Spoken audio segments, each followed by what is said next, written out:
All eyes are at the front of the class at Cole Harbour High. It's a surprise visit from an American civil rights leader, Reverend Jesse Jackson.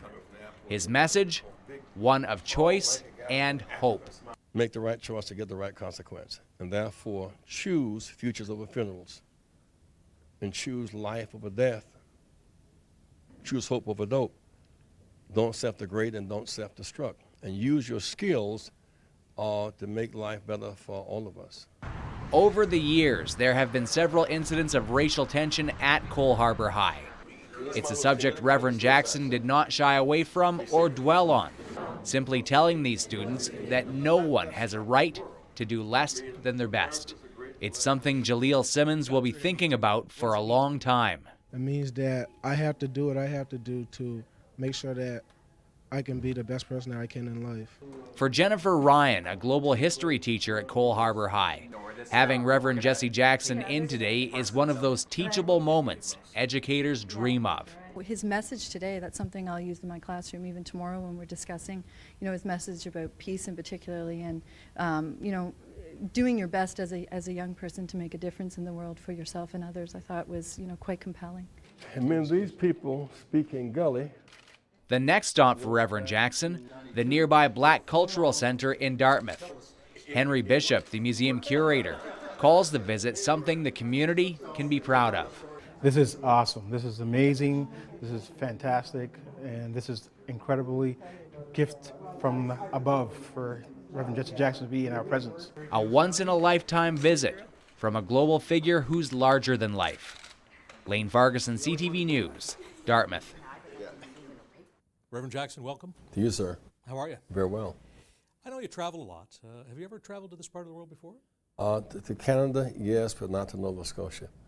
But I know so much about it because so many friends have come here across the years, because as we look at the African diaspora, so many who were enslaved in Africa who came to the Americas, escaped slavery there coming here, a significant body to Nova Scotia.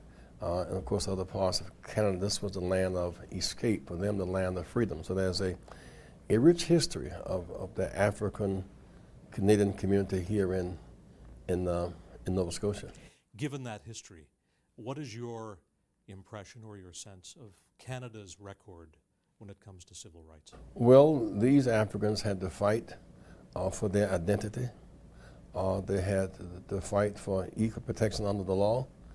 They've had to fight for equal employment, for equal access to capital. They faced marginalization, but clearly it was a better deal here than it was in the States at that time. So now being a relatively small community, there's been a productive community across the years. So now people of color and women and other immigrant groups must all be assured that they will have equal protection under the law. There are still a large number of African Nova Scotians who say they are still fighting. What do you think is the best way to fight for those civil rights today? They're free but not equal. Free, mobile, no discrimination, access to, say, public accommodations, hotels, motels, parks, libraries, but unequal. Number one in infant mortality. Number one in short life expectancy. Number one in unemployment or in job discrimination. Number one in access to capital, industry, and technology. And so the move now is for equal protection under the law. There's a crowd about two things. One, the number of young Africans who are in prison, and number two, the demolishing of Africaville, which was a great historic statement about the Africans who came here to escape freedom and to seek freedom and to escape humiliation. And so I would hope that all of us would see the richness of that culture, because it is the emergence of those once enslaved who are now free that can give such a great contribution to our future. Before we started, you said you went out to Cole Harbour High today to hear and be heard, and I thought that was an interesting take. What did you hear from those young people today? Well, many of them are concerned about their own sense of future, but they're kind of adrift, many of them were.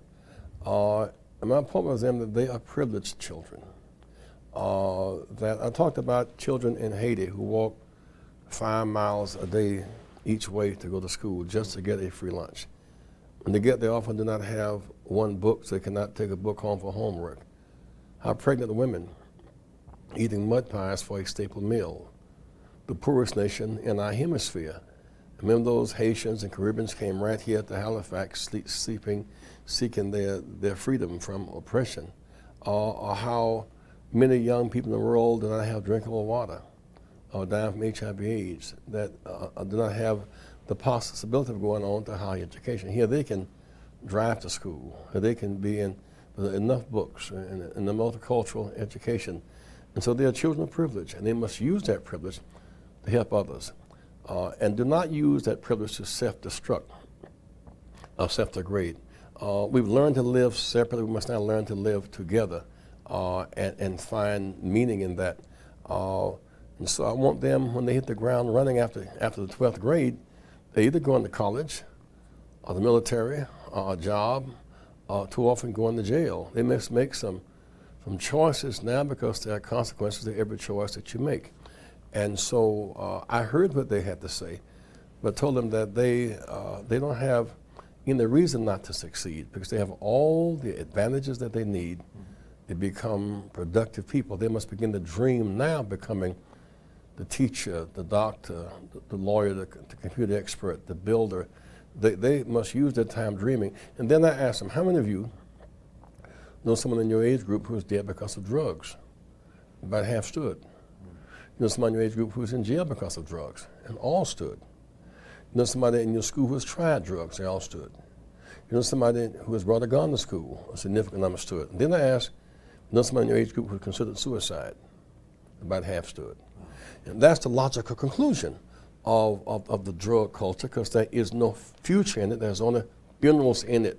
And so we engage in a meaningful way, and then they began, of course, to ask questions finally about Dr. King and my own experiences. Did you hear anything from those students there that suggests a racial problem, a racial tension in that community? Well, they do have racial tensions, and they must be taught better. You know, if we live under one big tent, we must have we must be taught mutual appreciation, that each of us is a host and neither is a parasite. So we must learn to live together, and that comes through education. Here they have an opportunity that school is the little United Nations. You look at its cultural diversity, what a chance to learn about the Caribbean and Africa and Asia and Europe, and why some people here speak French and some speak English. It's a great opportunity to learn. But in the absence of knowing, ignorance and fear, hatred, and sometimes violence prevails. But one thing they do have in common is too often they're engaging in kind of social behavior that's beneath the opportunities they have in life. I asked the basketball team, how many hours do you practice a day? This is about 2+ hours a day. How many days a week you practice? About 4 on your own every day. So 7 days a week. You ever having a radio or TV in your practice and the social visitations? They say, no. So do you study that much at night? They say, no. Which means that... You know kids well. Well, in the sense that their legs can run them indoors, their minds cannot keep them in, unless they in fact develop that same passion for reading, writing, counting, cogitating, and thinking they do for basketball and track. And that's learned behavior. That's what schools should be about. We know you as many different things. We know you obviously as a civil rights leader. You're a fabulous preacher. You are, of course, a politician in one part of your life. How do you think of yourself when you get up in the morning and look at that man in the mirror? Who is that man? According to which day it is.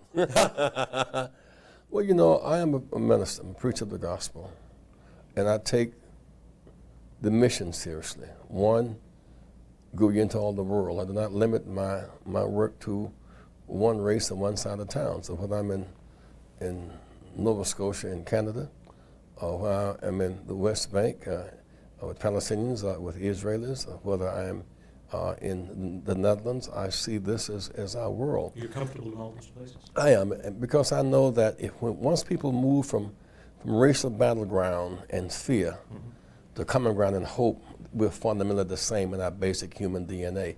And I was privileged to bring Americans home, and some Canadians, I might add, from foreign prisoners. We brought American home from jail in Syria, in Cuba.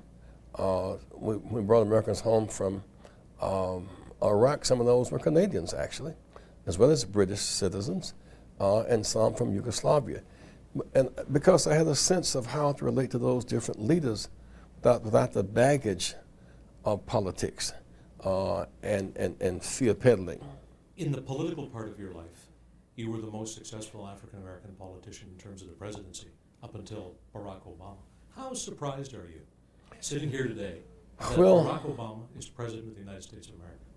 More delighted than surprised. I've seen our evolution over the last 60 years, and this was its logical conclusion, because America as a nation is growing up. It's becoming more mature, where it is less driven by fear in politics. And maybe when Jackie Robinson breaks into baseball in 1947, and we found that it's a net asset, not a loss, and we begin to play ball together, and we go to the Olympics together, we're like learning to do stuff together. So in 1948, blacks coming out of World War II demanded that Truman sign the Civil Rights Bill, so you'd have one army, not a black and white one. So that was a breakthrough. The 54th Supreme Court decision to make racism illegal as a matter of law was a breakthrough. The 55 boycott led by Dr. King and Rosa Parks, another breakthrough. The Voting Rights Act of '65, a breakthrough. When I ran in '84, and we stepped onto another stage of our political development, I got double digits an hour, almost all white state.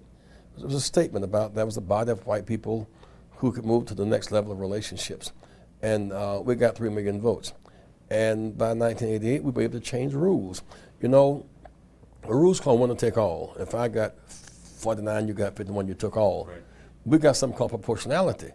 And when we took the threshold from 45 down to 15, in that way, even though Hillary Clinton won, say, California, Texas, Ohio, Pennsylvania, New York by a narrow margin, on winner take all, she'd have been the winner. On proportionality, she was not the winner. And he emerges, Barack, a young man who has, his greatest asset is his vision. I mean, his skin complexion stands out as an historical breakthrough, but he was, you know, an African father and white mother, therefore a mutual appreciation of races, not kind of encumbered by the race question to that extent. Does he speak to you often, Reverend Jackson? Well, we talked quite a bit. He certainly before he became the president, because we were neighbors. He grew up in Indonesia. Grew up in Indonesia, Southeast Asia. Saw America looking in this direction, in Hawaii, looking at America from west to east, and then school at Columbia and Harvard and Chicago. So he has a global view. He sees the world out of a door and not through a keyhole. So he can go to international affairs and have an international compass on, because he is an internationalist. A couple of quick things before I let you go. I know you're going to be going to Detroit to talk about what's going on with the automobile industry. What's your sense of what's going to happen to the American automobile? Well, we have globalized capital without oversight, without globalizing human rights and workers' rights and women's rights, children's rights, and the environment. The result is that all the marbles are rolling downhill.